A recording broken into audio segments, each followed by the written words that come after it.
We may think we're okay. We may think we're all right.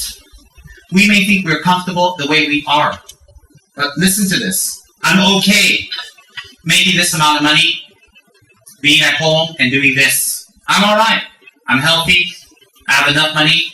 I have enough whatever, and I'm okay. I don't have to push it more. I'm all right. I'm okay if I don't spend money. I'm okay if I'm miserly, because if I do this, I can save. I don't have to spend. I don't have to give more. I'm all right like this one. Then there are other people who think, I don't have to do more practice. Why should I do more practice? It's hard to do more practice. Excuse me. It's hard to do more meditations and retreats. It's hard to control myself. Why should I? I'm okay like this one. Lama says things are going to be wrong, things are not going to be right, it's not good, it's bad karma, but I'm okay what? Everything's alright what? I don't have reason to practice deeper. I don't have reason to change myself. If we remain as we are, comfortable in our laziness, comfortable in our miserliness, comfortable in our anger, comfortable in our not wanting to change our habits that disturb others, if we're comfortable in that, it is a suffering of not knowing we're suffering. Because to maintain that comfort, we also need a lot of negative karma. A lot of negative karma. Why is it that we need a lot of negative karma?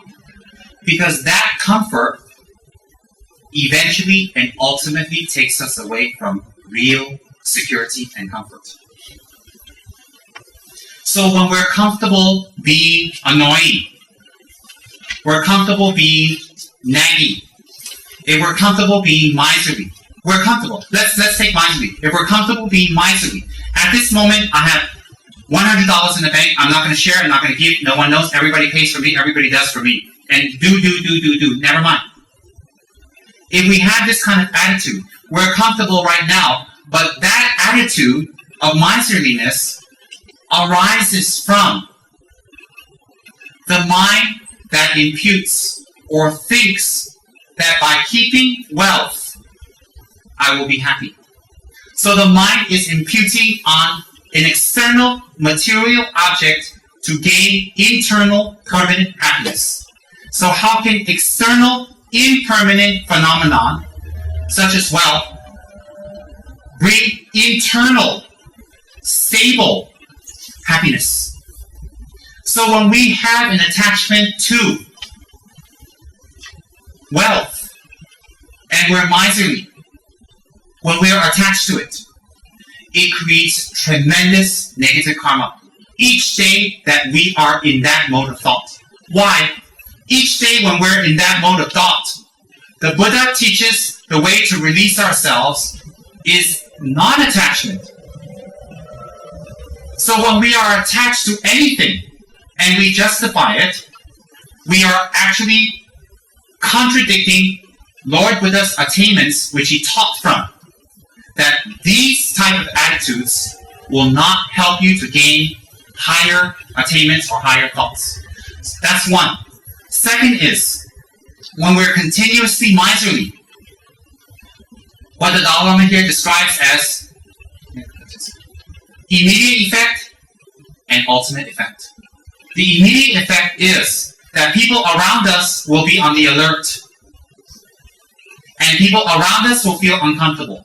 And people around us will always feel we're calculative. They may not like us. They may not want to be around us. They might find it difficult to be friends or to be closer. And we suffer the immediate result of loneliness, suspicion, and even when we are generous, people don't appreciate. Why? Because we made a track record for ourselves. Similarly, at the same time, when we are miserly, the worst part of it is that even without doing anything, we are collecting negative karma. Why is that? Because our mind mode is existing in the state of attachment to external wealth. Attached to external wealth isn't only when people ask you and you say no. It's your mind always thinking no. It's your mind always thinking no. It's your mind always thinking, let them pay. Let them take over. Let them do it for me. I won't do. I won't speak And if I owe people money, I won't even ask them how much I owe. I let them chase me, and I hope they don't. This type of attitude, even when you're not asked to give money, used to collect tremendous negative karma on a subtle mind basis. And that is very dangerous. Why? Any type of predispositions that's reinforced, on a subtle mind basis will manifest again and again and again externally. Why? Your mind is what goes with you from life after life, situation to situation, year after year, month after month.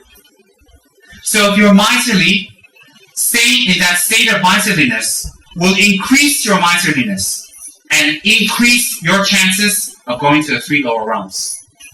Why? Because the time that you give is very little compared to the time that you don't give and you're in the state of not giving.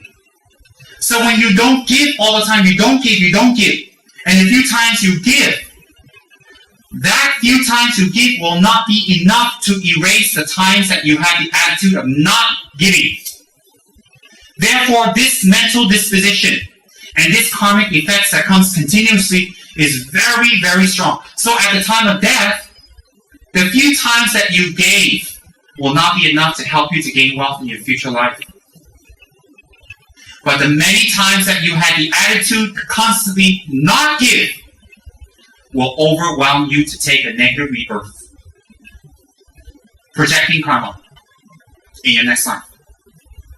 So people who actually are attached to their wealth and not giving and not helping, they create the very causes to take rebirth in a very negative poverty situation because they live and abide with the attitude of attachment to external phenomenon for happiness. 1. Second, they abide in a state of miserliness consistently and constantly. 2. 3, their minds are never at peace because they're calculative, they're working, they're thinking, they're operating how to avoid pain, giving, reimbursing all the time. And it becomes a very strong habit where they don't even realize. And that karma is even stronger. Why? You're abiding in this state. And even worse than that is you are reinforcing your habit of miserliness on a very subtle basis. So what happens? You will be very prone to the karmic forces that open up when you're about to take rebirth. And some of this karma, dependent on where you do this, can manifest in this life very soon, very quick. Definitely, that's what this whole thing says. And therefore, if we are lazy and we don't take responsibility and we let other people do it, and even if it's their responsibility, we have this attitude, that's not mine, you do it. And we don't have care, and we don't do our share, and we don't do our work, or we do our work afterwards, pay us, give me something, and take the money. When we do that, it is very dangerous. Why? What are you reinforcing in your mind? These type of people are very dangerous to themselves. Why? Their habit of laziness will become stronger and stronger and stronger and stronger, even if they sit there and do nothing. Because their attitude is, I don't want to do, let them do. I don't want to work, I don't want to make an effort, I do when they watch me, when they don't watch, I don't do. So what happens is this state of mind has a false imputation that if I do this, I will become unhappy. If I do this, I will become happy. And it's very strong and it's very conditioned. Therefore, even if they sit there with no one and nothing, but they have this attitude of irresponsibility, immediate result will be people don't want to live with them, associate with them, they definitely don't respect them. And anything that comes up, people won't think about them, and they'll be the subject of taunts and made fun of, and people will look down. They will not have any respect. And everybody wants respect. Everybody wants to be respected and cared for and loved and felt they've done something good. Check your mind. When you do something good, you feel good. When you do something bad, you defend and cover. So that is your mind telling you you are doing something good. And that is good. Why? That's your real nature. So when we're lazy, we let other people clean up, we let other people do it, we don't do our responsibility. When we're pissed off, we don't do it. When we're angry, we don't do it. Or we do it on if we get paid, if we don't get paid, we don't do it. And we're always conditioned to do what we're supposed to do, only on certain monetary benefits or some reward. If we do, it's very dangerous. Because this type of person develops a type of mind that the laziness becomes stronger and stronger and stronger. And even when they hear the Dharma and they don't want to anymore. And even when they see the result of their laziness, even they want to stop, they cannot stop. And you know what happens? This is the very sad part. They cannot control themselves anymore.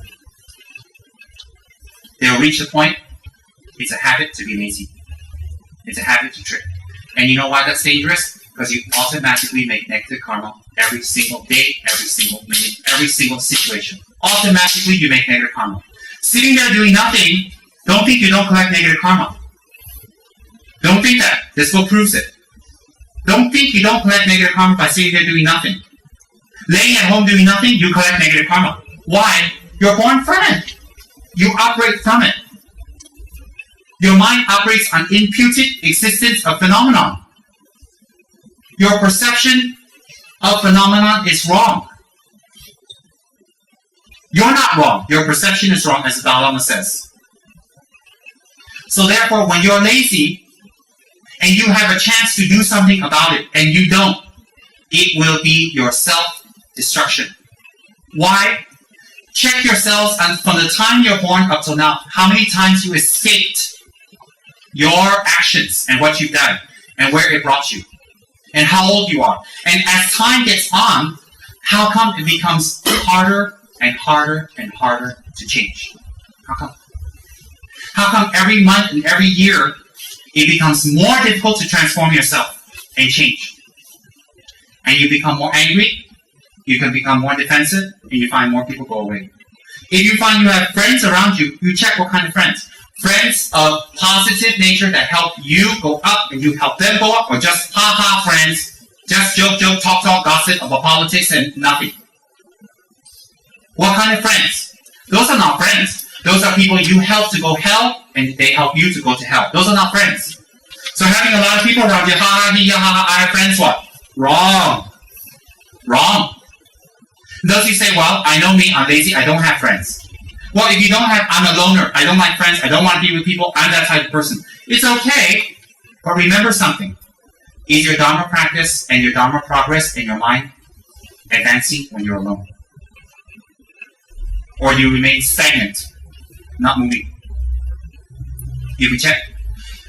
The worst part is, you can take advantage of one person, two person, and make them do things. Your employer, your friend, your husband, your wife, your flatmates, your relatives, your father, mother, you can make them do things for you once in a while. But you will see with time, you will run out of places to ask.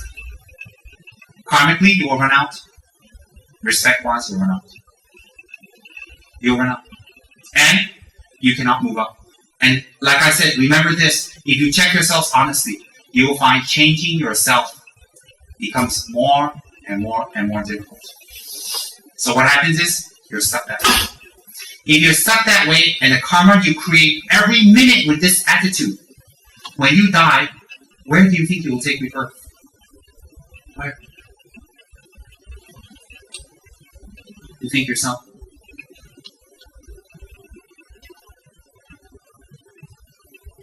So, these teachings are very, very profound because they talk about how our mind operates. They talk about how we think and how we form. There are so many more things I want to explain to all of you in this. This is not something that can just be over in a book club. And I guarantee you, after we listen to this, we'll definitely have a new and fresh and wonderful perspective that will help our Dharma practice. Why? The teachings are from Shakyamuni, and they talk about the existence. The center of the wheel talks about hatred, desire, attachment. hatred, attachment, and ignorance. And the animals' tails all lead back to the pig's mouth, meaning that all arises from ignorance. Then outside of that, you have two black and white sections. One is people doing activity going up. One is doing people activity doing down. One is white, one is black. The positive activity going up, the white realm. The negative activity going down. Then, surrounding this is the 6 realms of samsara. Surrounding the 6 realms of samsara is the 12 interdependent links, or the 12 types of actions that determine why we still remain in the wheel of samsara. So the 12 actions that are outside determine why we still stay in samsara. Samsara is those 6 realms that are depicted. And within that are the white and black actions that are made by the 12 links on the outside, caused by the pig, the rooster, and the snake. Ignorance, hatred, desire. So it's interconnected. On top of that, you have the Lord of Death. The fierce figure holding this person, holding this realm, is not a god or a deity. It is death. Why, in the end, death will make us take rebirth again and again. Then in the left corner, you will see a beautiful moon. And on the right, you see an emanation of a Buddha pointing. There is liberation. There is a way out. The Dharma Wheel was originally created and taught to King Bimbasara by Shakyamuni, because another nearby king had offered silks and precious items to this king, and this king didn't have anything back to offer. So he asked the Buddha what he should do. The Buddha asked him to construct this and make this and offer it with a Dharma talk that was offered back. This is how it came into existence. And from this, we can learn where our emotions and all that arise. Now, if we listen to these teachings, the Wheel of Life Tanka will give us a whole diagram of why we do the things we do, where it comes from, and what its cessation. Okay, that's very important. And what's very beautiful that they point out here, I like very much, is this, is when you look at the upper higher realms, they're in great pleasure. They won't do Dharma. When you have too much of good things, you won't do Dharma, but it's very dangerous, because those good things will be removed one day. They have to be. When you're in the extreme suffering realms, you also won't do Dharma because you're suffering too much. So in the human realm, it is said here, it's very advantageous. Why? Because there's a chance for education. There's a chance for learning. There's a chance for improvement. There's a high chance of that.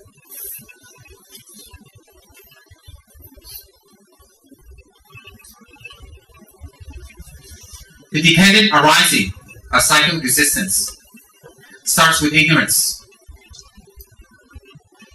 And there are a few types of ignorances. I'm not going to go into details at this time. From that motivates action. From the action arises predispositions. The predispositions arise as cause consciousness and effect consciousness. Then, that leads to name and form. From name and form arises sense spheres. From that arises contact. From contact comes feeling. From feeling comes attachment. From attachment comes grasping and wanting more. From grasping, taking rebirth, existence, again and again and again. From birth, then we suffer old age, sickness, and death. And then the cycle continues again and again and again. For example, if we were in a bad reincarnation, that is not in a human lifetime, which is considered a good transmigration, a good rebirth, the action that's mainly generated could have been an act of murder. In that case, the period of ignorance would be at the time which the murder was planned, carried out, and completed. This period of misconception and obscuration could be the ignorance motivating that particular action. The conception of oneself as inherent existent I and one's own mind and body as inherently existent mind are a cluster, a continuum, the ignorance of consciousness involved with one's action. The action may take only a few minutes. If one is planning a murder, it may take longer. Also, there will be additional ignorance in the form of lack of knowledge of, and misapprehension of the effects of murder. And what is that saying? If we're lazy, if we are lazy or we are stingy, that's the two things I talked about. If we are lazy, we are stingy. We think that at the moment someone asks us for money and we say no, that is all. We think that when we're lazy, just at the moment we're supposed to do something and we don't do it, they're angry, we say sorry, it's okay. And that's the karma. It's not. What this is saying is that you need to plan. You need to think. And you need to be happy with what you're doing afterwards. And that's why that action continued. Example, a murder, just killing someone, it's just a few minutes. But how about all the planning that went behind it? All the planning that went behind it also has karma. And after you kill, how happy are you? How do you rejoice? Oh, I get the money now. I get this now. Oh, my enemy is gone now. Even after that, you seal it. So what it's saying is, it's not just the action that you create at that moment that creates negative karma. It's also the planning behind it. And therefore, how does that relate to us? Is that when we're lazy, there's a continuity of laziness. It's not just at that moment we're lazy. There's a continuity. That lazy mind, dependent on that moment, had a lazy mind before that, had another lazy mind before that, had another lazy mind, had another lazy mind. And these many lazy minds is minutes and seconds, and hours and days and months and years and maybe even lifetimes. So even when we avoid the work, it is not only at that time we collect negative karma. It is also all the time before that, before we refuse to do the work, we also collect the karma. Does everybody understand that? Why? It's a continuity. And therefore, if there's a continuity from before, and when you reach the part where you're irresponsible and you're not doing your work, and you create unhappiness and disrespect for yourself, then it will continue if you don't do something about it. And Buddha says here clearly that, is it possible? Someone asked the Dalai Lama, is it possible to avoid the negative karma that will come from all this actions we have done? They call it predisposition. Predisposition is the planting of karmic seeds in our mind. Is it possible to avoid effects of these karma or predispositions? And the Dalai Lama says, yes, it is, before we experience it. Why? If we are able to bring about a condition that is more powerful, then that would cause the karma to manifest, it can be overwhelmed. That means if we've done this kind of lazy action again and again and again, and we want to avoid the karma and also the habituation to continue, and the result of the habituation and the karma, then we have to have something more stronger to wipe that out, so that that karma doesn't manifest. And even if we don't fully purify that karma, we will lessen its effects. For people who have a lot of anger, and they manifest anger, they have a lot of suffering in this life. But let's not talk about that, because we know people who are angry, what happens to them. We don't need to talk, we can guess. But on a karmic level, people are very angry, will take rebirth in one of the one of the hells. For people who have no ethics, no manners, thrive on selfishness, thrive on me, always me. That's very manifest. Lazy, don't want to push their intellect. Sleepy, always avoid improvement of the mind. They will take a rebirth as an animal. Very strong. Not one time, not two times. Again, continuously. Why? Why continuously? What merit do you think you'll make as an animal? What merit? To make you come out. Once you go to jail, what do you think you can do to come out? Small chance swap. Once you go to jail, you're bad. Everybody think you're bad. Even you talk to people, I'm good, I didn't do, no one listens to you. Even you got good behavior in jail, so what? Nobody cares. Once you're in jail, you're in jail. Once you take rebirth as an animal, what positive action can you do? Do 35 conventional Buddha and prostrate up. What animal you saw do that?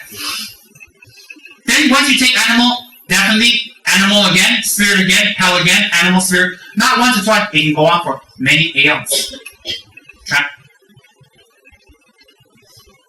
And before you die, what do you experience from people around you when you're very angry? What do you experience? People don't like you. People avoid you. You're defensive. You don't improve. You fail. And you make excuses. What happens? When you're lazy, same thing. When you're miserly, same thing. So it's a very, very, very dangerous situation.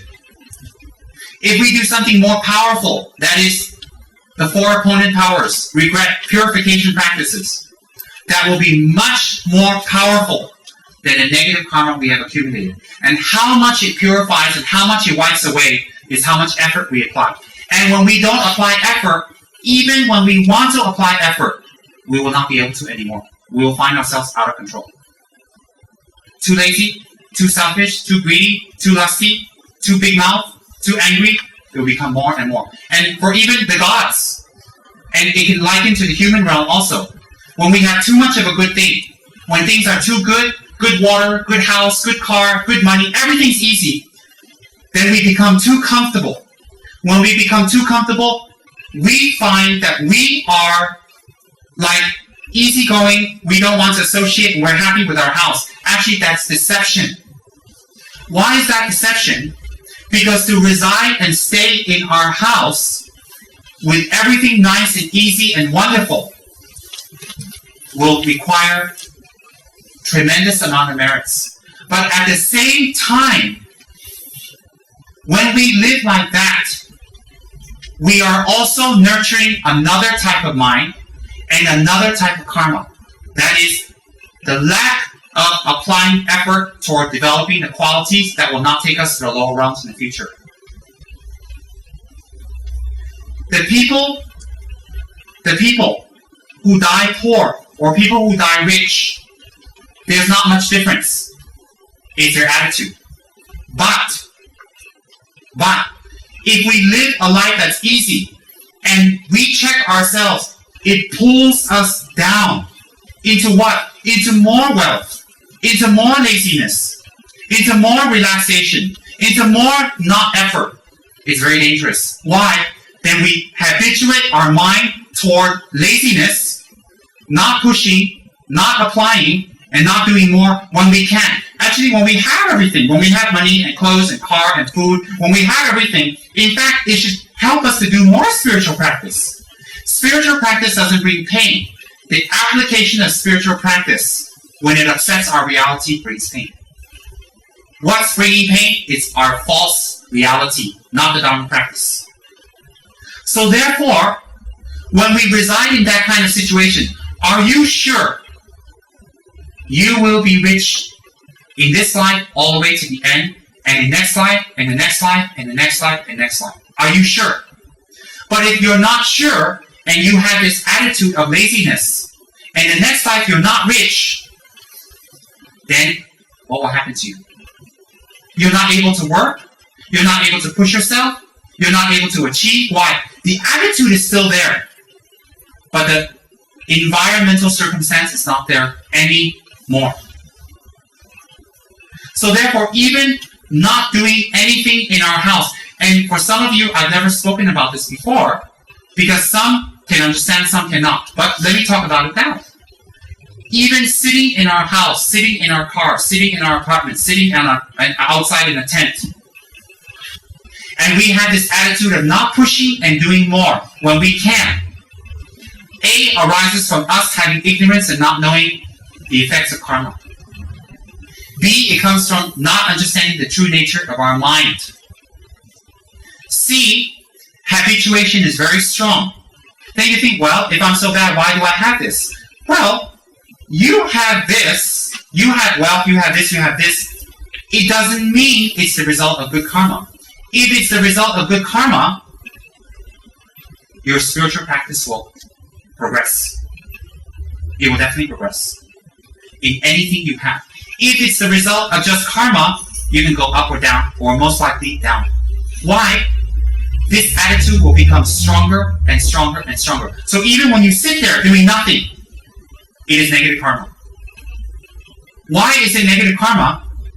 Because whatever you have, if the conditions are removed, you will lose it. But your attitude stays the same. So how are you secure in what you have when what you have can be removed very easily? How are you secure? Karma can change. Your previous many lifetimes, they mentioned here 400 or 500 aeons of lifetimes. How many karma have you achieved?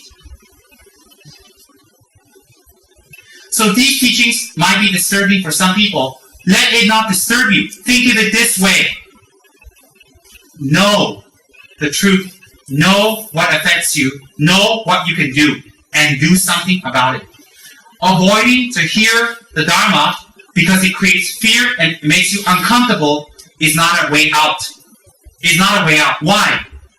Because it's better we do something about things that we can do something about than to turn a blind eye. I've read somewhere that actually every moment that we experience is like also the product of the 12 interdependent links. The what? The what? Every moment, like every split second that we experience is also, again, like the end product of the 12 interdependent links, which will support what you said. By just sitting there, we can create a huge amount of bad karma. And our question is, I think... But this bad karma is on a subtle level, on your subconscious mind, which is very dangerous. Yeah. Because your conscious mind arises from your subconscious. Your conscious actions, a speech, arises from your subconscious. Your subtle sense aggregates, and what it perceives imputedly wrong also arises from your subtle consciousness. So reinforcing the subtle consciousness is extremely dangerous.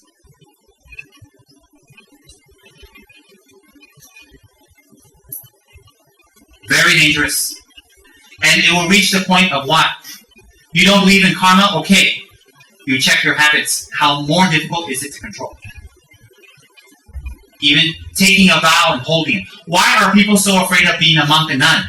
Why are they so afraid? They can't hold the vows. Why? That's a direct message from your subconscious that you can't control yourself. That's why. It's a direct message. So when I give people vows to take, do this, do this, do this, they want to finish it ASAP and get over it ASAP. Why is it so difficult for them to hold their vows, their refuge vows, their tantric vows, their commitments, their bodhisattva vows, even, new name vows? Why is it so difficult to become a monk and nun? Why? Because it is a clear message to us. We want to keep our negative mind that creates more negative karma, fed by itself again and again. Like the three animals in the center, grabbing each other's tail, feeding each other, arising from each other, feeding each other. Very dangerous. And so why is that dangerous? Because you continuously make karma that's negative, effortlessly. And that will continue into future lives. We're not just talking about rehabituating ourselves now. We're also talking about the karma that arises when we rehabituate our negative habits. And it's every moment. For me, that creates fear. A fear that says, I will be even more aware of my actions. That's what it does to me. At first, I find, oh my God, every moment. Yes,